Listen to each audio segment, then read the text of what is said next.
The Adriatic Sea caresses the beach. There's no harbour to protect the boats. Fishermen take their small boats out to sea. Depth grows slowly, but the sandy seabed is full of fish.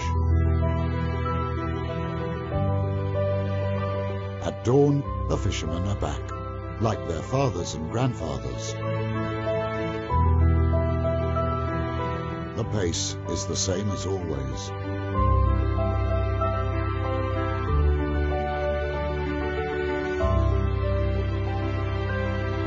The sun rises behind the old tower, while men tidy their nets and women sell fish to local families.